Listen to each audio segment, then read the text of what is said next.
ഈ ലോകത്ത് ഇന്ന് കിട്ടാത്തൊരു സാധനമാണ് എന്ത്? 36,000 ആളെ കൊണ്ട്. എന്തേ നീതിയില്ലാത്ത? 36,000 ആളുകളെ പലസ്തീനിൽ കൊണ്ട്. അവർക്ക് എന്തില്ല? ഒട്ടുപ്പുറത്തെ രാജ്യമുണ്ട്, ലോകത്തെ ഏറ്റവും വലിയ മുസ്ലിം രാജ്യം. അവര് ആയുധങ്ങൾ വാങ്ങിക്കൂട്ടുന്നതിൽ ലോകത്തെ 5ാം സ്ഥാനത്താണ്. എന്ത് വല്ല പറഞ്ഞോ? എന്തിനാ ഇവർക്ക് ആയുധം? താടി എടുക്കാൻ നിങ്ങൾ ഇവിടെ ഉണ്ടോ? ആയുധങ്ങൾ വാങ്ങിക്കൂട്ടുന്നതിൽ ബ്രിട്ടൻ 6ാം സ്ഥാനത്താണ്. ലോകത്തെ ഏറ്റവും വലിയ മുസ്ലിം രാജ്യം 5ാം സ്ഥാനത്താണ്. ഇസ്രായേൽ 18ാം സ്ഥാനത്താണ്. ഫ്രാൻസ് 7ാം സ്ഥാനത്താണ്. നിങ്ങൾ ഇവിടെ ഉണ്ടോ? അല്ലേ? ഒരു രാജ്യം, ഏറ്റവും വലിയ മുസ്ലിം രാജ്യം.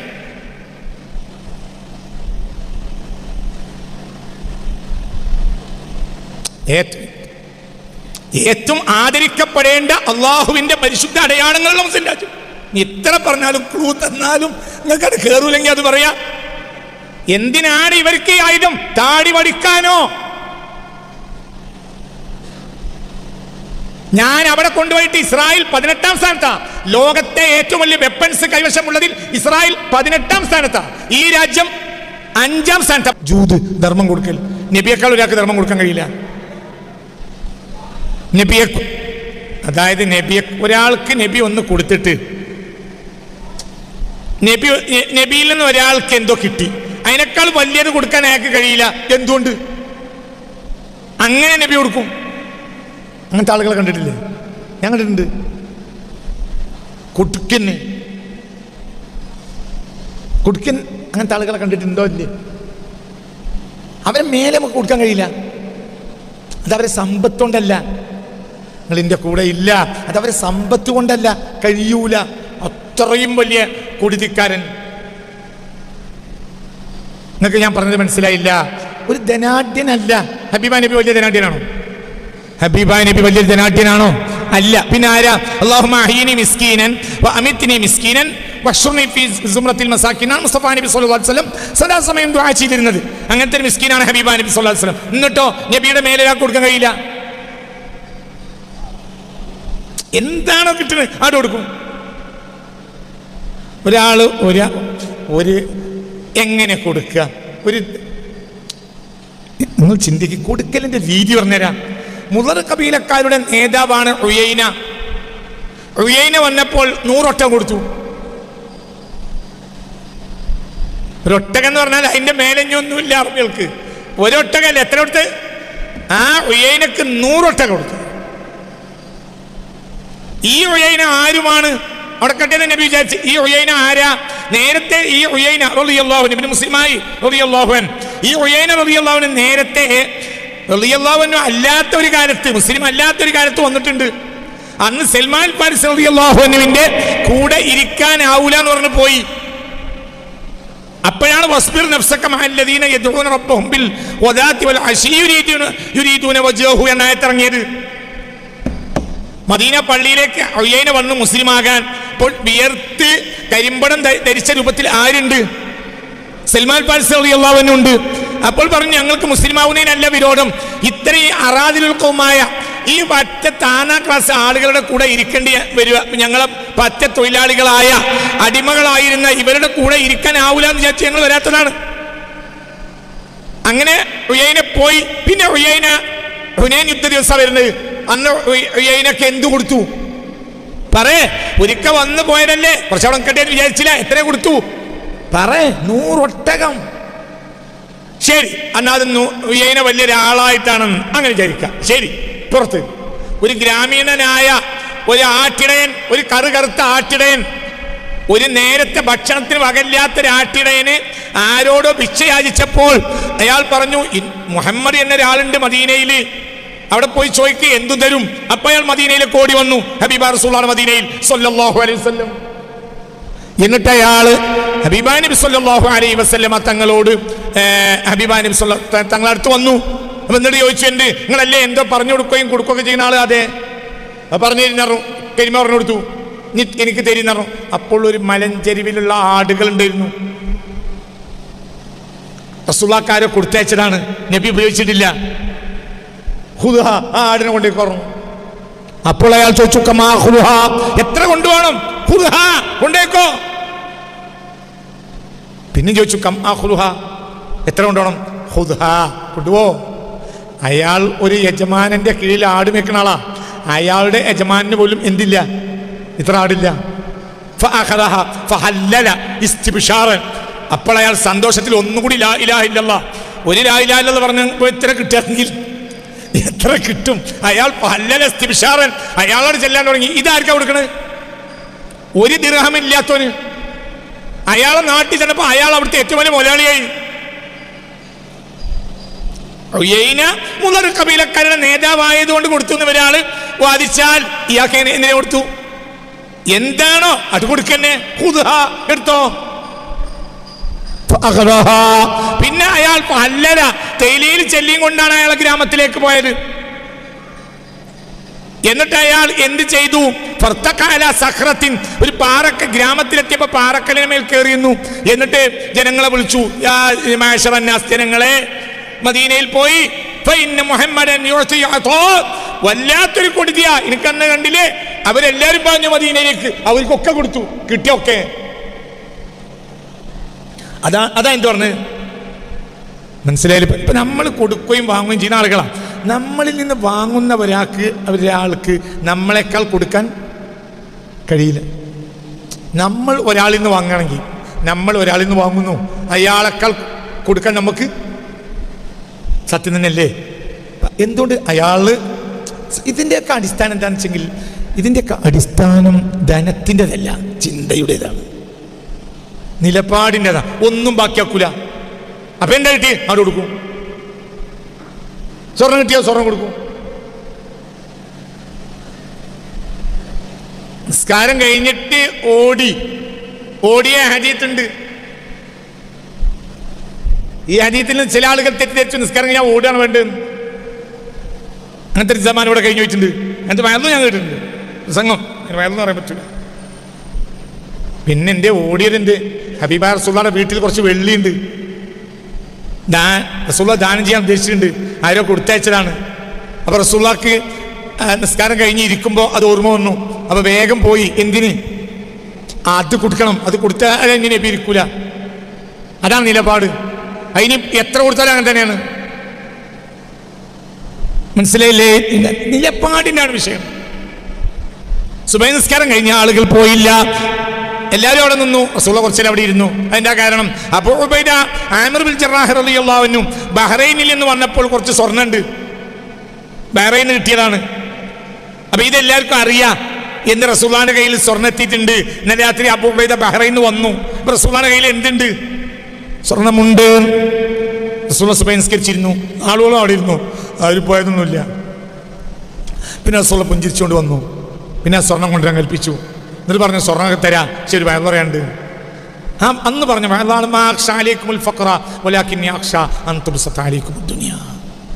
നിങ്ങൾക്ക് ധനം വരുന്നത് നിങ്ങൾക്ക് ദാരിദ്ര്യം വരുന്നത് എനിക്ക് പേടിയില്ല. നിങ്ങൾക്ക് തുറന്നു കിട്ടുന്നതിനെ, നല്ല ഉഷാറിലല്ലേ, നിങ്ങൾക്ക് സൗകര്യങ്ങൾ തുറന്നു കിട്ടുന്നതിനെ ഞാൻ ഭയപ്പെടുന്നു. ഇത് റസൂലുള്ളാഹി പറഞ്ഞതാണോ അല്ലേ? ആദ്യം തീരുമാനിക്കുക. ഇങ്ങോട്ട് കയറിയിരിക്കും, കുറച്ചുകൂടെ അടുത്തേക്ക്. പിന്നെ ഞാൻ പറഞ്ഞ മാതിരി കേട്ടില്ല എന്ന് പറയണ്ട.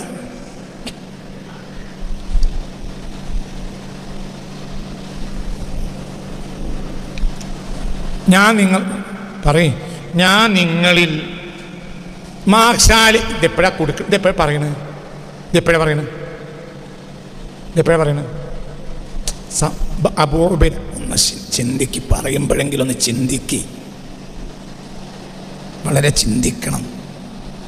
ഞാൻ ഇത് തമാശ പറയല്ല. നിങ്ങൾക്ക് തോന്നുന്നുണ്ടോ ഞാൻ അതൊക്കെ തമാശ പറയുന്നു? അല്ല. ഇനി ഞാൻ അതൊക്കെ പറയാനൊരു കാരണമുണ്ട്. അതുകൊണ്ട് ഞാൻ പലതും ഇങ്ങനെ പറയാൻ കാരണം എന്ത്? നിലവിലുള്ള വ്യവസ്ഥിതികൾ നശിച്ചുപോയി. ആ വ്യവസ്ഥിതികളോട് ഇനി യോജിക്കാൻ കഴിയൂല. എവിടെ നശിച്ചു? എവിടെയും നശിച്ചു. ഈ വ്യവസ്ഥിതികളെ ദജ്ജാലിയൻ വ്യവസ്ഥിതികളായിട്ടാണ് നാം മനസ്സിലാക്കേണ്ടത്. സമ്പത്ത് വരാം, പക്ഷെ സമ്പത്തിൽ ദുരഭിമാനം, അത് ദജ്ജാലിയൻ വ്യവസ്ഥിതിയാണ്. അത് നിങ്ങൾ മനസ്സിലാക്കിയിട്ടില്ലെങ്കിൽ നിങ്ങൾക്ക് പോകാം. ഞാൻ മാറൂല. ദജ്ജാലിയൻ വ്യവസ്ഥിതിയാണ് ഇന്ന് ആർക്കിടയിൽ? ബഹുഭൂരിപക്ഷം മുസ്ലിമീങ്ങൾക്കിടയിലും ഇന്ന് നടന്നുകൊണ്ടിരിക്കുന്നത് മഹ്ദിയൻ വ്യവസ്ഥിതിയല്ല, ദജ്ജാലിയൻ വ്യവസ്ഥിതിയാണ്. ആ വ്യവസ്ഥിതിയോട് യോജിക്കാൻ പറ്റൂല. ആർക്ക്? മൊത്തം മുസ്ലിമീങ്ങൾ ദജ്ജാലിയ അല്ല. ഒരു ഉദാഹരണം പറയാം, നീതി നടപ്പിലാവുന്നില്ല എന്നാണ് നിങ്ങൾക്ക് കുറ്റാണോ? നീതി നടപ്പിലാവുന്നില്ല എന്ന് പറയുന്നത് നിങ്ങളെ കുറ്റാണോ? എന്തുകൊണ്ടല്ല? ലോകത്തെവിടെയും നീതി നടപ്പിലാവില്ല എന്ന് പറയുമ്പോൾ നിങ്ങൾ ചാടേണ്ട ആവശ്യമുണ്ടോ? ലോകത്ത് നീതി നടപ്പിലാവുന്നില്ല എന്ന് പറയുമ്പോൾ ലോകത്തെ 800 കോടി ജനങ്ങളെ ഇയാൾ കുറ്റം പറയുന്നു എന്തിനാ പറയുന്നത്? നീതി നടപ്പിലാവുന്നില്ല എന്നുള്ളത് നിങ്ങൾ കുറ്റാണോ? എൻ്റെ കുറ്റാണോ? നീതി നടപ്പിലാക്കേണ്ടത് നിങ്ങൾ ഉത്തരവാദിത്താണോ? അല്ല, നിങ്ങൾക്കൊന്നും തീരെ അക്കലില്ലാതെയോ? നീതി നടപ്പിലാകുന്നില്ല എന്ന് പറയുന്നത് ആരുടെ കുറ്റാണ്? നീതി നടപ്പിലാക്കേണ്ടവരുടെ കുറ്റാണ്. ലോകത്താകെ ഇന്ന് മുസ്ലിമീങ്ങൾക്കിടയിൽ ദജ്ജാലിയൻ വ്യവസ്ഥിതിയാണ് എന്ന് പറയുന്നത് വ്യവസ്ഥിതിയുടെ മേൽ അടയിരിക്കുന്ന ഒരു സമൂഹമുണ്ട്, അവരെ കുറ്റാണ്. സാധുക്കൾ എന്ന് പറഞ്ഞാൽ മൂയിക്കര പുല്ലാണ്, അങ്ങോട്ടും ഇങ്ങോട്ടും നോക്കും. പുഴയിലേക്ക് ഒരാൾ അങ്ങോട്ട് പോയാൽ പുല്ല് അങ്ങോട്ട് പോകും. പുഴമാട്ടുമലൊക്കെ വലിയ വലിയ പുല്ലും വലിയ പുല്ലുണ്ടാവും. ഈ പുല്ലിന്റെ നടുവിലൂടെ ഒരാൾ അങ്ങോട്ട് ഇറന്നാൽ പുല്ല് അങ്ങോട്ട് പോകും. അപ്പൊ പുല്ല് UDF ആണ്. തിരിച്ച് ഒരാൾ കുളി കഴിഞ്ഞ് ഇങ്ങോട്ട് വന്നാലോ പുല്ല് ഇടഭാഗത്തേക്ക് ഇങ്ങോട്ട് പോകും. അപ്പൊ പുല്ല് LDF ആണ്. പുല്ല് UDF അല്ല. പറയട്ടാ, പുല്ല് UDF അല്ല, LDF അല്ല. പുല്ലെന്ന് പറഞ്ഞാൽ എന്താണ്? അബൂജഹലിന്റെ കാലത്ത് ജനങ്ങളൊക്കെ നാശായി, റസൂലുള്ളാഹിന്റെ പറഞ്ഞ ജനങ്ങളൊക്കെ നന്നായി. ജനങ്ങൾ അങ്ങനെയാണ്, യഥാ രാജാ തഥാ പ്രജ. ഇന്ന് ലോകത്ത് കുമിഞ്ഞുകൂടി നിൽക്കുന്ന ഈ സമ്പത്ത് കണ്ടിട്ട് നമ്മൾ പറയാണ് എന്ത് നമ്മൾ വലിയ അനുഗ്രഹത്തിലാണ്. എനിക്കിത് മനസ്സിലാവുന്നില്ല, നമ്മൾ വലിയ പരീക്ഷണത്തിലാന്ന് പറയാം. നിങ്ങൾക്കിത് പറയുന്നത് മനസ്സിലാവുന്നുണ്ട് ജനങ്ങളെ? നിങ്ങൾ പറയുന്നത് അങ്ങ് അതുകൊണ്ടല്ലേ നമ്മൾ ഇത്ര കോളേജും യത്തീംഖാനയും നടക്കുന്നത്. ഈ യത്തീംഖാനയും കോളേജും നടത്തേണ്ട എന്ത് ഉത്തരവാദിത്തമുള്ളത്? ഹക്കിനോടല്ലേ ഉത്തരവാദിത്തം? നീ നാളെ അത് പറഞ്ഞാൽ പള്ളി പൊളിച്ച് നന്നാക്കേണ്ട എന്ത് ഉത്തരവാദിത്തമുള്ളത്? പുളിഞ്ഞടിക്കോട്ടെ, ഇപ്പം കൂടണ്ട. ബാത്തിലിനെ ഒഴിവാക്കിയ ഹക്കിന്റെ കൂടെ നിൽക്കലല്ലേ? അതാണോ ബാധ്യത? പള്ളി പൊളിച്ചെന്നാക്കാം, പക്ഷെ ബാത്തിലിനെ പണിക്കേണ്ടി വരും. പൊളിഞ്ഞ പള്ളി നിസ്കരിക്കാം, പക്ഷെ എന്തുണ്ടാവില്ല? സുഖങ്ങളും സൗകര്യം ഉണ്ടാവില്ല, പക്ഷെ ഹക്കുണ്ടാവും. ഏതാണല്ലേ? അല്ല തീരുമാനിക്കും ഏതാണല്ലേ? പള്ളി പൊളിച്ച് നല്ല കണ്ണാടി മാളിക 26 AC വെക്കാം, പക്ഷെ എന്തിനു പതുക്കണം? പറയും മനുഷ്യന്മാര്, അതല്ലേ നിങ്ങൾ മറ്റൊരുക്കാണ്, ഞാൻ അതിലില്ല, നിൽക്കണ്ട, ഒറ്റക്കുന്നു. ഇതാണ് നമ്മളുള്ള പ്രശ്നം. ഞാൻ അതിലില്ല. ഈ കാണുന്നതെല്ലാം ദജ്ജാലിയൻ വ്യവസ്ഥിതിയാണ്. അതായത് ഈ ദജ്ജാലിയൻ സൗകര്യങ്ങൾ അനുഭവിച്ചോ, പക്ഷെ ദുരഭിമാനം കൊള്ളുക, അതാണ് അള്ളാന്റെ അനുഗ്രഹം മനസ്സിലാക്കുക, അത് അള്ളാന്റെ പരീക്ഷണം മനസ്സിലാക്കുക. മനുഷ്യന്റെ കാഴ്ചപ്പാടാ മാറ്റുണ്ട്. കൊലച്ചോറ് തൂക്കിക്കൊല്ലണതിന്റെ തലേ ദിവസം ജയിലിൽ നിന്ന് ചോറ് കൊടുത്തു ഒരാൾക്ക്. ഇനി അവിടെ 2 കാഴ്ചപ്പാടുത്തുന്ന നല്ല ബിരിയാണി, മുട്ടൻ ബിരിയാണി, നല്ല ആടിന്റെ എന്താ പറയാ പറടോ മട്ടൻ ബിരിയാണി, ഇങ്ങനെ ചാപ്സ്, ഇതെല്ലാം ഫുഡിങ് ഒക്കെ തിന്ന് ഇനി ഇത് കഴിഞ്ഞാൽ എന്നെ പുരിയാപ്പളം കൊണ്ടുപോകലായിരിക്കും എന്ന് വിചാരിച്ചു. അവിടെയാണ് വെച്ചത്. ഇങ്ങനെ വെച്ചാൽ മതി, ഇങ്ങനെ എന്തിച്ചാൽ മതി. ചോറ് തിന്നോ, ഇതിന്റെ ലാസ്റ്റ് തീറ്റാണ്. ഇപ്പൊ നേരായ നിലപാടായി. ഇവിടെ 2 നിലക്കും ചോറുന്ന തിന്നണത് എന്തെന്നെ? തിന്നണത് എന്തെന്നെ? ഒരേ ചോറ്, മട്ടൻ ബിരിയാണി, മുട്ടൻ ബിരിയാണി, ഫുഡിങ് തന്നെ. ഇനി 2 കാഴ്ചപ്പാട് തിന്ന എന്ത്? ഇത് കഴിഞ്ഞിട്ട് ഇനി ഒരു പുതിയാപ്പളവൊക്കെ ഉണ്ട്, ഞാൻ ഇന്ന് വൈകുന്നേരം എൻ്റെ ഭാര്യൻ്റെ കൂടെ കിടന്നുറങ്ങും, അതിന് വേണ്ടിയുള്ള ഉദാഹരണമാണിത് എന്ന് പറഞ്ഞ് അങ്ങനെ തിന്നാൽ അത് പൊട്ടത്തരാണ്. അതേ ചോറ് തിന്നോ, പക്ഷെ ഓരോ ഉരുളയിലും നിനക്കൊരു വേദന ഉണ്ടാവും. എന്ത്? ഇത് കഴിഞ്ഞാൽ എന്നെ തൂക്കിക്കൊല്ലും. തിന്നണത് ഒരു ചോറ് തന്നെ, നിലപാട് 2ആണ്. ഇവിടെ മനസ്സിലാക്കേണ്ടത് ഈ കാണുന്നതൊക്കെ ഇതെല്ലാം ദജ്ജാലിന്റെയാണ്. ഇതെല്ലാം നിങ്ങളുടെ സ്വഭാവം, എനിക്കെൻ്റെ രീതി, എനിക്കുണ്ടല്ലോ. ഇവിടെ ഒരു 141 കോടി ജനങ്ങളോട് ഞാനും പഞ്ചായത്തിൽ നികുതി അടക്കുന്നുണ്ട്, വില്ലേജിൽ നികുതി വേറെ ഉണ്ട്, പിന്നെ സർക്കാർ പറയുന്നത് എല്ലാം ഞാൻ കൊടുക്കുന്നുണ്ട്. അപ്പം നിങ്ങൾക്കൊക്കെ ഉള്ള ഒരു അധികാരം എനിക്കും എൻ്റെ രാജ്യത്തുണ്ട്. എൻ്റെ ഇത് എങ്ങനെയാണ്? നിങ്ങൾക്ക് അങ്ങനെ ആയിക്കോട്ടെ. ഞാനീ കാണുന്നത് അള്ളാഹിൻ്റെ പരീക്ഷണമെന്ന് മനസ്സിലാക്കുന്നത്. ഇതൊക്കെ ദജ്ജാലിയ വ്യവസ്ഥിതിയാണ്. മനസ്സിലായില്ലേ? ചിന്തിക്ക്. റസൂലുള്ളാഹിനെ ജൂദ് പറഞ്ഞോണ്ട് ഇവിടെ ധർമ്മം കൊടുക്കാൻ ഒരുങ്ങാൻ റസൂലുള്ളാ. എന്നിട്ട് എന്താ പറയുന്നത്? വാങ്ങിക്കോളി, കൊണ്ടേക്കോളി. ഷറായി 10 സെന്റ് ഭൂമി വാങ്ങി. മദീനത്ത് മക്കത്ത് വന്നപ്പോഴല്ലേ നമുക്കൊന്നും ഉണ്ടായില്ല. 30 സെന്റ് ഭൂമി എല്ലാവരും വാങ്ങിക്കൊള്ളിട്ടാ. അൽഹംദുലില്ലാഹ്, നമുക്കൊരു 30 സെന്റ് ഭൂമി മദീനയിൽ വാങ്ങാൻ എനിക്ക് തരാൻ കഴിഞ്ഞാൽ ഞാൻ സന്തോഷിക്കുന്നു. അൽഹംദുലില്ലാഹ്. അങ്ങനെയാണോ പറഞ്ഞ്? അബൂ ഉബൈദ കൊണ്ടുവന്ന സ്വർണ്ണ റസൂലുള്ളാഹി വെച്ചു. എന്ന് പറഞ്ഞു സ്വർണ്ണമൊക്കെ തരാം, പക്ഷെ ഒരു വയറ് പറയുന്നുണ്ട്. എന്ത് പറഞ്ഞ്? മാ അഖ്ഷ അലൈക്കുമുൽ ഫഖ്റ, നിങ്ങൾക്ക് ദാരിദ്ര്യം വരുന്നത് എനിക്ക് പേടിയില്ല. നിങ്ങൾക്ക് സ്വർണ്ണവും കിട്ടിയില്ല, വെള്ളവും കിട്ടിയില്ല, പെട്രോളും കിട്ടിയില്ല, ഒന്നും കിട്ടിയില്ല. നിങ്ങൾ ദരിദ്രന്മാരെ എനിക്ക് പേടിയില്ല. വലാക്കിനി അക്ഷ, എങ്കിലും ഞാൻ ഭയപ്പെടുന്നത് അൻ തുബ്സത അലൈക്കും ദുനിയാവിൻ്റെ സൗകര്യങ്ങൾക്ക് തുറന്നു കിട്ടലാണ്. അപ്പോൾ തുഹ്ലിക്കും, ആ ദുനിയാവ് നിങ്ങളെ നശിപ്പിക്കും. മുസ്ലിം സമുദായത്തിന് അത് കിട്ടിയപ്പോൾ നശിച്ചു. എത്ര നശിച്ചു? ആരൊക്കെ നശിച്ചു? ഈ ലോകത്ത് സമ്പത്ത് ഒരുപാട് ജനങ്ങൾക്കുണ്ട്. പക്ഷെ മുസ്ലിം സമുദായത്തെ പോലെ സമ്പത്ത് കൊണ്ട് നശിച്ച ഒരു ഒരു ഒരു വ്യവസ്ഥിതിയുടെ അധികാരികളുള്ള ഒരു ജനത ഇല്ല. ലോകത്ത് ആകെ സ്വർണം കൊണ്ട് ഒരൊറ്റ കക്കൂസുള്ളത് അത് മുസ്ലിങ്ങളുടെ ഇടയിലാണ്. ഉണ്ടാക്കിയ മുസ്ലിങ്ങളാണ്. ലോകത്ത് സ്വർണ്ണ എന്താ? അള്ളാഹിന്റെ നിഅമത്താണോ? അല്ല. നമ്മൾ ഒരു പെണ്ണ് ഒരു കാതിൻ്റെ കമ്മല കക്കൂസിക്ക് വീണു നോക്കുക, പറ്റ്. പിന്നെ ഒന്നും നോക്കൂല, പിന്നെ തോട്ടിടാനും നോക്കൂല. അങ്ങനെ തന്നെ എന്ത് ചെയ്യും? ഒരു പെണ്ണ് മനാരം ചെയ്യുന്നതിനിടയിൽ എന്ത് ചെയ്ത്? എന്തവിടെ വന്നിരിക്കണത്? പറയാൻ ഉണ്ടെങ്കിൽ പറഞ്ഞാൽ മതി. ഇന്ന ജനങ്ങൾ കുറ്റം പറയും, നിങ്ങൾ പേടിക്കണ്ട, നിങ്ങൾക്ക് സൗകര്യം ഉണ്ടെങ്കിൽ വന്നാൽ മതി. ഞാൻ ഇവർക്കൊക്കെ എതിരാണ്. എതിരാകുമ്പോൾ സ്വാഭാവികം കുറ്റം പറയുമല്ലോ. ആർക്കാ എതിര്? എല്ലാവർക്കും എതിരാണ്. ഏതാണ് എല്ലാവരും? വ്യവസ്ഥിതി ഉണ്ടാക്കിയവർ. ഇത് ദജ്ജാലിൻ്റെ വ്യവസ്ഥിതിയാണ്. ഈ ജനങ്ങൾ മഹദിമാവിനൊപ്പം പോകില്ല, ദജ്ജാൽ വന്നാലേ പോകുള്ളൂ. കാരണം ദജ്ജാൽ ഇവരുടെ സുഖങ്ങളെ നിലനിർത്തി കൊടുക്കും. മഹദിമാവ് കഷ്ടപ്പെടാൻ വേണ്ടി വരികയാണ്.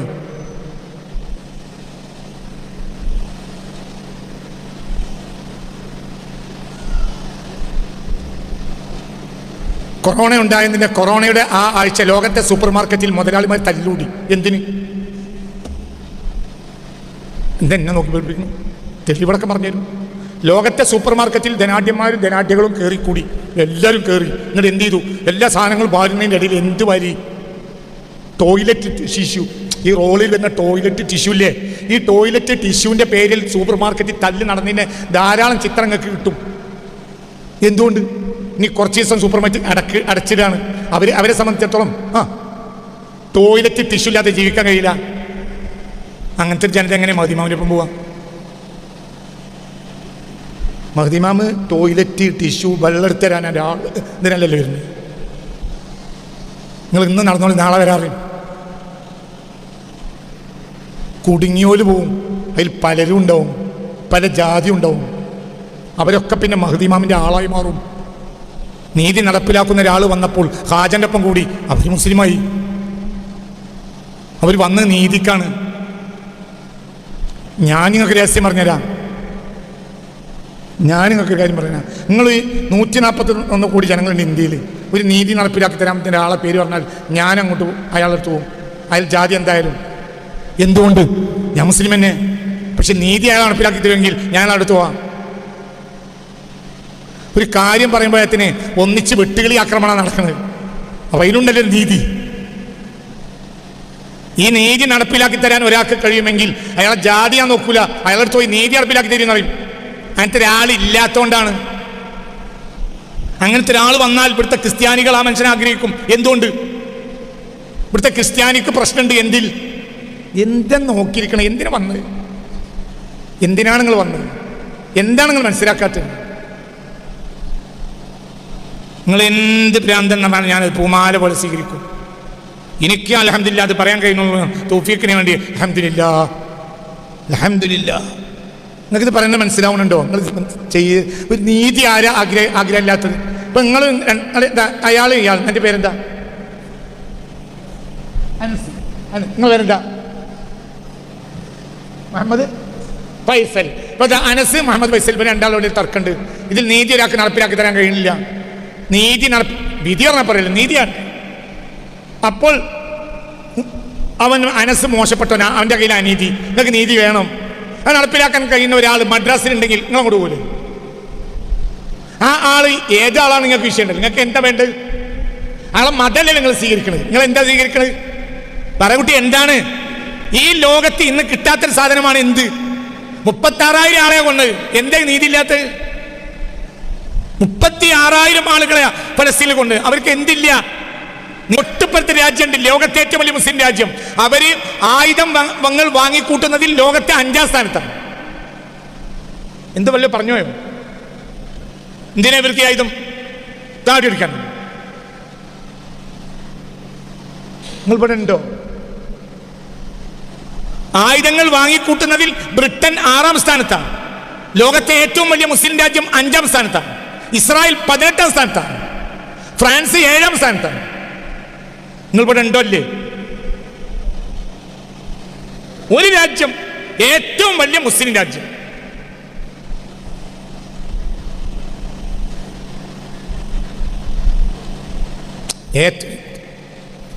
ഏറ്റവും ആദരിക്കപ്പെടേണ്ട അള്ളാഹുവിന്റെ പരിശുദ്ധ അടയാളങ്ങളുള്ള മുസ്ലിം രാജ്യം. നീ എത്ര പറഞ്ഞാലും ക്ലൂ തന്നാലും നിങ്ങൾക്ക് അത് കയറൂലെങ്കിൽ അത് പറയാ. എന്തിനാണ് ഇവർക്ക് ആയുധം? താടി വടിക്കാനോ? ഞാൻ അവിടെ കൊണ്ടുപോയിട്ട് ഇസ്രായേൽ 18ാം സ്ഥാനത്താ. ലോകത്തെ ഏറ്റവും വലിയ വെപ്പൺസ് കൈവശമുള്ളതിൽ ഇസ്രായേൽ 18ാം സ്ഥാനത്താ. ഈ രാജ്യം 5ാം സ്ഥാനത്താ. ബ്രിട്ടൻ 6ാം സ്ഥാനത്താ. ഫ്രാൻസ് 7ാം സ്ഥാനത്താ. ഞാൻ ഇവരൊക്കെ കൊണ്ടുപോയിട്ട് അവരെ കൊല്ലണമെന്നല്ലേ പറഞ്ഞത്? ആയുധമുള്ളവനെ പേടിണ്ടാവുമല്ലോ. പിന്നെന്താ പേടിക്കാതിരിക്കണ്?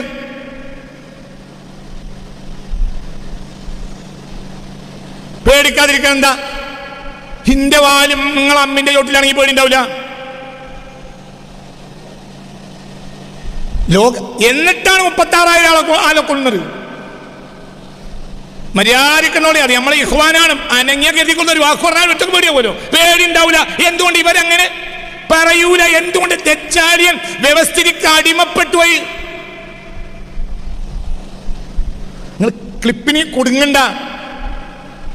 ഇനിയിപ്പോ എന്താ പറയാൻ ആലോചിച്ചിരിക്കുന്ന കുറച്ച് ആളുകളുണ്ട്. നിങ്ങൾ ക്ലിപ്പിന് കുഴങ്ങണ്ട, നിങ്ങൾ ക്ലിപ്പ് ഉണ്ടായിക്കോളി. ഞങ്ങളോട് ഒത്തുരാജ്യാവൂല. ഞാൻ ഈ വ്യവസ്ഥിതിക്ക് മൊത്തം എതിരാണ്. രത്നം കൊണ്ട് ലോകത്തൊരു കക്കൂസുള്ളത് മുസ്ലിമീങ്ങൾ ഉണ്ടാക്കിയതാണ്. രത്നം കൊണ്ട്, സ്വർണം കൊണ്ട് ഒരു കക്കൂസ് ലോകത്തെ അമേരിക്ക ഉണ്ടാക്കിയിട്ടില്ല. അമേരിക്കയിൽ കയ്യിൽ സമ്പത്ത് എത്ര ഉണ്ട്? ബ്രിട്ടന്റെ കയ്യിൽ ലോകം സൂര്യാസ്തമിക്കാത്ത സാമ്രാജ്യം എന്നാണ് 918-ലും 20-ലും 21-ലും വരെ പറഞ്ഞത്. എന്താ എന്താ നോക്കിയിരിക്കണ്? ബ്രിട്ടനെ പറ്റി എന്താ പറഞ്ഞിരുന്നത്? പറയാം, ലോകത്തെ ജനാധിപത്യ രാജ്യങ്ങളെ ബ്രിട്ടൻ മുറിച്ചു കൊടുത്ത. അവിടെ ജനാധിപത്യം ബ്രിട്ടൻ നിശ്ചയിക്കണ. ഇന്നും ബ്രിട്ടനെ പറ്റി പറഞ്ഞിരുന്നത് 20-ാം നൂറ്റാണ്ടിൽ പോലും ബ്രിട്ടനെ പറ്റി എന്താ പറഞ്ഞിരുന്നത്? സൂര്യൻ അസ്തമിക്കാത്ത ബ്രിട്ടീഷ് സാമ്രാജ്യം. അതായത് ഒരു ഭാഗത്ത് സൂര്യൻ അസ്തമിക്കുമ്പോൾ മറ്റേ ഭാഗത്ത് ഉദിച്ചുച്ചായിട്ടുണ്ടാവും. ബ്രിട്ടീഷ് സാമ്രാജ്യത്തിന്റെ മുകളിൽ നിന്ന് സൂര്യൻ പോണൊരു കാലം ഉണ്ടാവില്ല. അതാണ് ഇതിന്റെ അർത്ഥം. നിങ്ങൾ ഇവിടെ സ്ഥലത്തുണ്ടാ? അത്രയും വലിയ പണവും സമ്പത്തും ആരെ കയ്യിലുണ്ട്? ബ്രിട്ടന്റെ കയ്യിലുണ്ട്. എന്തേ ഒരു സ്വർണത്തിന് ഉണ്ടാക്കാഞ്ഞു? എന്താണ് വിചാരിച്ച്? പിന്നെ ഇവർക്കൊക്കെ അമ്മായി നിൽക്കണം. പോയി പണി നോക്കി. അള്ളാഹു, ഞാൻ പറഞ്ഞാലും ഒരു കമ്മലിന്റെ പറ്റ് കക്കൂസിൽ വീണാൽ, ഒരു പെണ്ണ് മനാതി ചെയ്ത കക്കൂസിൽ വീണാ ആ പെണ്ണ് എന്താ ചെയ്യാ? പറടോ, നീ എന്ത് ചെയ്യാ? ഗ്ലൗസ് പോയി ഒന്ന് എടുത്തോണ്ട്. ഗ്ലൗസിനൊന്നും കാക്കൂല. എന്ത് ചെയ്യും? അത് അതിൻ്റെ ഉള്ളിൽ മാന്തൂലേ? എന്തിലേക്ക് കൈയിട്ടു? മലത്തിലെ കൈയിട്ടു. നീ വെള്ളം കുറച്ച് ഒഴിച്ചിട്ട് പിന്നെ എടുക്കാം. പോവും ചെയ്തില്ല. മലത്തിലേക്ക് കൈയിട്ടിട്ട് അതെടുക്കും. അതാണ് സ്വർണ്ണാണ്. എത്ര മതി? കാഷ്ടിക്കാൻ വേണ്ടി ഉണ്ടാക്കിയതാണ്. എന്തുകൊണ്ട്? ഇവരും അള്ളാന്റെ ഹബീബിന്റെ അനുയായിയാണ്. എനിക്ക് മനസ്സിലാവണില്ല. നിങ്ങൾ വേറെ പോയിക്കോളും, ഞാൻ വേറെ ആയിക്കോളാം. എനിക്കെന്താ? ഇവര് മഹദി ഇമാമിന്റെ പോയി പണി. നിങ്ങൾ വിചാരിച്ച മഹദി വേറെയാവും. അല്ല, മഹദി എന്ന പേരുള്ള ആളുകൾ ചരിത്രത്തിൽ ഒരുപാട് ഉണ്ടായിട്ടുണ്ട്. എന്റെ മകൻ മഹദി ആട്ടെ എന്ന് വിചാരിച്ചിട്ട് കുറെ പേരിട്ടിട്ടുണ്ട്. എന്ത്? ചരിത്രത്തിൽ ഏറ്റവും കൂടുതൽ പേര് വന്ന ഒരു പേരാണ് എന്ത്? മഹദി. എന്റെ മകൻ മഹദിയായെങ്കിൽ എന്ന് വിചാരിച്ച് അങ്ങനെ രാജാക്കന്മാരും വലിയ വലിയ പ്രഭുക്കളൊക്കെ അവരെ മക്കൾക്ക് എന്ത് പേരിട്ടുണ്ട്. അബ്ബാസി ഖിലാഫത്തിൽ എത്ര മഹദികള്, ചില മഹദികൾ രാജാവായിട്ടുണ്ട്. അങ്ങനത്തെ കുറെ മഹദി.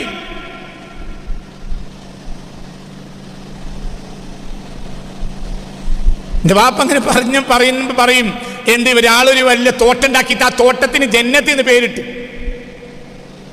അപ്പൊ വാപ്പ പറയുന്ന കൂട്ടത്തിൽ പറയും അയാളെ ജന്നത്തിലേക്ക് പോവുമായിരിക്കും, അള്ളാന്റെ ജന്നത്തിലേക്ക് പോകില്ല. എന്തെങ്കിലും തിന്മ പറയുന്ന കൂട്ടത്തിൽ പറയുന്നതാണ്. വാപ്പാന്റെ ഗുണദോഷങ്ങളാ നമുക്കൊക്കെ പാടണ്ടോ. ഈ മഹദി എങ്ങനെ ഈ മഹദി ആരാ കഷ്ടപ്പെടാൻ വേണ്ടി വരികയാണ്? പച്ചവെള്ളം കുടിക്കാതെ പുഴ അവിടെ ഉണ്ട്, അങ്ങോട്ട് പോകാൻ വയ്യ, തളർന്നു, അങ്ങനെ വരികയാണ്. പിന്നെ എന്ത് ടിഷ്യൂ പേപ്പറാണ്, പിന്നെന്ത് മറ്റേ എന്താ പറയാ പറയടോ, എന്ത് മിനറൽ വാട്ടറാണ്. ഓവാലിന് അടിയിൽ നിന്ന് മുക്കി കുടിക്കാൻ വേണ്ടി വന്ന ആളാണ് ആര്? ആര്? ഈ മഹദി ഇമാമ്. ആ മഹദി ഇമാമിന്റെ മുന്നിൽ കൂടെ അൻതുബസതഅലൈക്കും ദുനിയ എങ്ങനെയാ? എന്നാ പോവും. ആര് പോവും? കഷ്ടപ്പെട്ടവര് പോവും. അവർ ഈ സൗകര്യങ്ങളും എപ്പോഴും ത്യജിക്കാൻ തയ്യാറാണ്. ചിലപ്പോൾ സുഖത്തിൽ ആസ്വദിച്ചിട്ടുണ്ടാവും, പക്ഷെ അവർക്ക് മതി മറന്നിട്ടില്ല. നിങ്ങൾ പറയും ഇതെന്താണ്, ഇനി എന്താ ഇത്? ദജ്ജാലിയ സംസ്കാരമോ അതല്ല നബവിയൻ സംസ്കാരം പറയും. എന്നിട്ട് എന്തേ അതില്ലാതെ കഴിഞ്ഞു?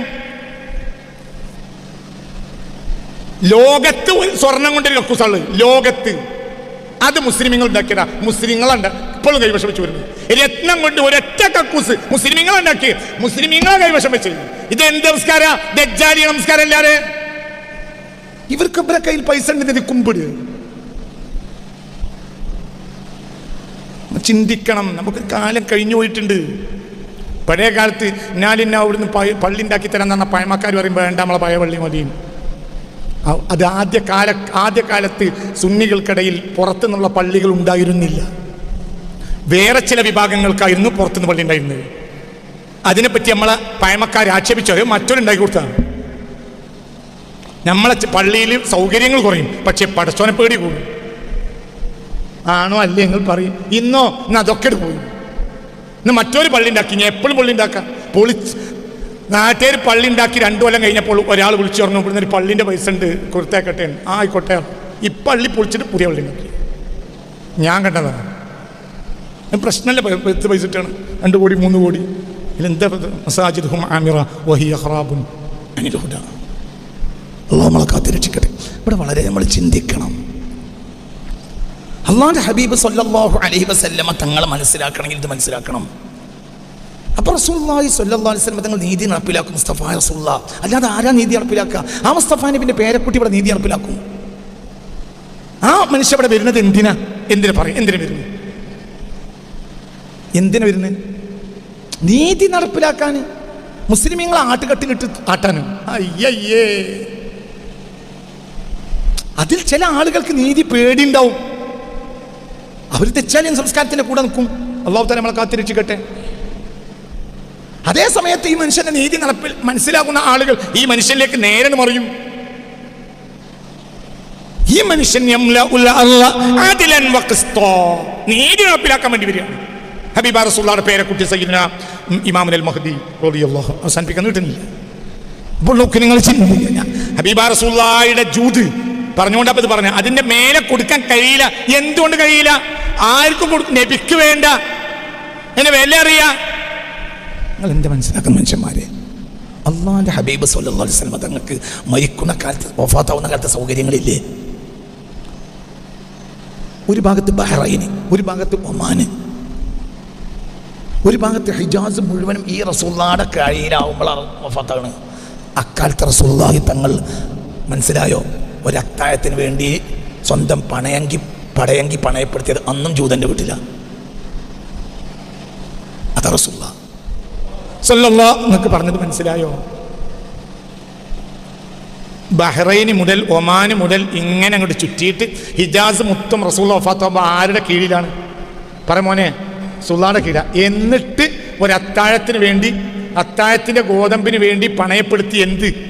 സ്വന്തം പണയങ്കി. അത് തിരിച്ചെടുത്തിട്ടില്ല. അലി ഇബ്നു അബീ ത്വാലിബ് റളിയല്ലാഹു അൻഹു ആണ് അത് കടം വീട്ടിയത്. സ്വല്ലല്ലാഹു അലൈഹി വസല്ലം. ലാ യുഅദ്ദി അന്നി അലി ഇല്ല അലി, അലി അല്ലാതെ ഒരാളും റളിയല്ലാഹു അൻഹു എൻ്റെ കടം വീട്ടരുതെന്ന് റസൂലുള്ളാഹി പറഞ്ഞിട്ടുണ്ട് സ്വല്ലല്ലാഹു അലൈഹി വസല്ലം. അലി ഇബ്നു അബീ ത്വാലിബാണ് കടം വീട്ടുന്നത്. അന്ന് റസൂലുള്ളാഹിയുടെ കീഴിലാണ് എന്ത് ബഹ്റൈൻ, എൻ്റെ അതാ റസൂലുള്ളാഹി. അപ്പോൾ ഒന്നുമില്ല, ആടോ എന്നാ കൊണ്ടിക്കോ, ഒട്ടകം എന്നാ കൊണ്ടിക്കോ, സ്വർണം കൊണ്ടിക്കോ, സുളക്കൊന്നും വേണ്ട. മര്യാദയ്ക്ക് ഇപ്പോൾ പുരയിൽ 4 ആൾ വരുമ്പോൾ അങ്ങനെ ഉണ്ടല്ലോ ഒരു ഉദാഹരണം, ഒരു വലിയൊരു ചൂരക്കസാരി, മനസ്സിലായില്ല, വരുന്നവർക്ക് 4 സ്റ്റൂളും അതും നബിനോടല്ല. ഇപ്പോൾ ഇസ്മായിൽ സാഹിബിനെ പറ്റി പറയും, ഇസ്മായിൽ സാഹിബിൻ്റെ വീട്ടിൽ ആളുകൾക്ക് ഇരിക്കാൻ വേണ്ടിയിട്ട് ബാഫക്കത്തങ്ങൾ പറഞ്ഞിട്ട് കസേരയും ഇതും കൊണ്ടിട്ടു, അതുമില്ല. ഹബീബായ റസൂലുള്ളാഹിയുടെ വീട്ടിൽ ചൂരക്കസേരല്ല, സ്റ്റൂളും ഇല്ല. ഹബീബ നബിയോ യജ്ലിസു അലൽ അർദി, തറയിലിരിക്കും.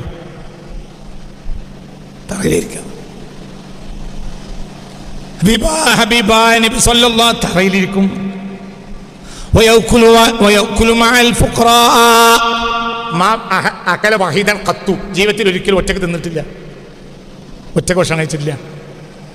വയഅകുലു മഅൽ ഫുഖറാ, ഫക്കീർമാരുടെ കൂടെ ഭക്ഷണം കഴിക്കും.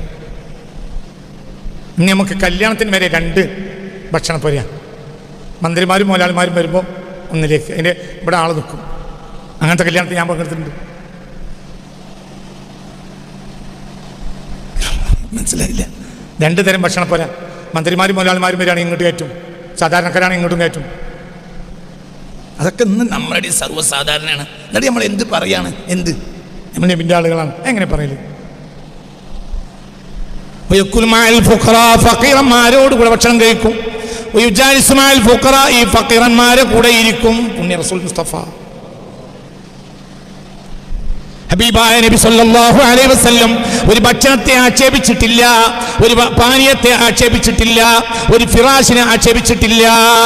എന്താണോ കിട്ടിയത് അതിന്മേൽ ഉറങ്ങും, കിട്ടില്ലേ തറയിൽ ഉറങ്ങും. ഇൻഫുരിഷൻ നബി സല്ലല്ലാഹു അലൈഹി വസല്ലം യുൽതജ അലൈഹി, റസൂലുള്ളാഹിക്ക് വേണ്ടി വിരിക്കപ്പെട്ടാൽ അവിടെ കിടന്നു. വല്ലം ഫ്രഷ് ഫയൽതജ അലൽ അർദി, അവിടെ കിടക്കും. റസൂലുള്ളാഹി വിഷയമല്ല, തൻ്റെ മുണ്ട് അവിടെ ഇരിക്കും, റസൂലുള്ളാഹി അവിടെ കിടക്കും സല്ലല്ലാഹു അലൈഹി വസല്ലം. ഒരു വിരിപ്പ് തന്നെ കിട്ടണമെന്നുണ്ടോ? ഇല്ല. ഏതാണ് ഇയാൾ? ഫാത്താവുന്ന കാലത്തും സ്വഭാവം അങ്ങനെ തന്നെ. അന്ന് ഈ അറേബ്യൻ ഉപഭൂഖണ്ഡവും ഭൂഖണ്ഡവും മുഴുവനും ആരെ കയ്യിലാണ്? റസൂലുള്ളാഹിയുടെ കയ്യിലാണ്. ബൈസന്റിയൻ ചക്രവർത്തിമാർക്ക് നബിയെ പേടിയാ. പേർഷ്യൻ ഈ 2 ചക്രവർത്തിമാരാണ്, അവർക്ക് 2 കുട്ടികളുണ്ട് റസൂലുള്ളാഹിനെ പേടിയാണ്. അക്കാലത്ത് വഫാത്താണ്, അക്കാലത്തെ റസൂലുള്ളാഹിന്റെ അവസ്ഥയാണ്. എന്താ പറഞ്ഞത്? ഇന്ന് ലോകത്ത് 2 സാമ്രാജ്യങ്ങളാണുള്ളത്. ഒന്ന് പേർഷ്യൻ സാമ്രാജ്യവും ഒന്ന് ബൈസന്റിയൻ റോമൻ സാമ്രാജ്യവും. ഈ 2 സാമ്രാജ്യത്തിന് നബിയെ പേടിയാണ്. തെബൂക്കിലേക്ക് പോയി തിരിച്ചു വന്നു, യുദ്ധം നടന്നില്ല. തെബൂക്ക് യുദ്ധം നമ്മൾ പറയും, പോയി പോന്നു. തെബൂക്കിലെ ക്രിസ്ത്യാനികളെ ഉപദ്രവിക്കാൻ വേണ്ടി ബൈസന്റിയൻ റോമക്കാർ വരുന്നുണ്ട് എന്നറിഞ്ഞു. ഇവർ മദീനയ്ക്ക് അറിയിച്ചു ഒന്ന് വരണം. റസൂൽ അവിടെ പോയി കുറച്ച് ദിവസം അവിടെ നിന്നു. നബി അവിടെ വന്നിട്ടുണ്ട്, റോമക്കാർ തിരിച്ചുപോയി. ലോകത്തെ ഏറ്റവും വലിയ പടം ആരുടേതാ? റോമക്കാരുടേതാ. ഇവർ തിരിച്ചുപോയി. വിവരറിയും. ആരെ സംരക്ഷിക്കാൻ? ഓർത്തഡോക്സ് ക്രിസ്ത്യാനികളെ സംരക്ഷിക്കാൻ. ആരെ വരുന്നു? ക്രിസ്ത്യാനികൾ. എന്നിട്ട് ഇവരെ മുസ്ലിം ആക്കിയോ? ഇല്ല, അതൊന്നും നബിയുടെ ജോലിയല്ല. തിരിച്ചു വന്നു, ഞങ്ങൾ ഇവിടെ ഉണ്ട്, നിങ്ങൾ ധൈര്യമായിട്ട് ഉറങ്ങിക്കോളി, ഇനി ആരും വരില്ല, നിങ്ങൾ പേടിക്കണ്ട. നബി അവിടെ നിന്ന് തിരിച്ചു പോന്നു. ഇതാണ് തെബൂക്കിലുണ്ടായത്. അവർ വന്നിട്ട് മടങ്ങി. എന്തുകൊണ്ട്? വിവരറിയും. ആരാക്രമിക്കാനാണ് വരുന്നത്? ക്രിസ്ത്യാനികളെ. ആരാണ് ആക്രമിക്കാൻ വരുന്നത്? ക്രിസ്ത്യാനിപ്പട. അതിൻ്റെ ഇടയിൽ ചിറങ്ങി ചെന്ന് മുഹമ്മദ് മുസ്തഫ, എന്തേ സാധുക്കളെ ആക്രമിക്കാൻ പാടില്ല, നബിക്ക് വേണ്ട നീതിയാണ്. നിങ്ങൾക്ക് പറയുന്നത് മനസ്സിലാവുന്നുണ്ടോ? നബി അവിടെ നീതി നടപ്പിലാക്കി. നബി അവിടെ പോയിരുന്നു, അവർ തിരിച്ചുപോയി. നബി വേണമെങ്കിൽ പോന്നു, പിന്നെ വന്നതുമില്ല. വേറെ പേടിയാണ്. നബിയുടെ ഉത്തരവാദിത്വത്തിലാണ് ആ ജനത. ഇനി അവരെ ആക്രമിക്കാൻ പറ്റൂല. അവർക്കറിയാം. അവർ ക്രിസ്ത്യാനി ആക്കാനാണോ മുസ്ലിം ആക്കാനാണോ നബി പോയത്? പറയാൻ മോനെ ആണോ?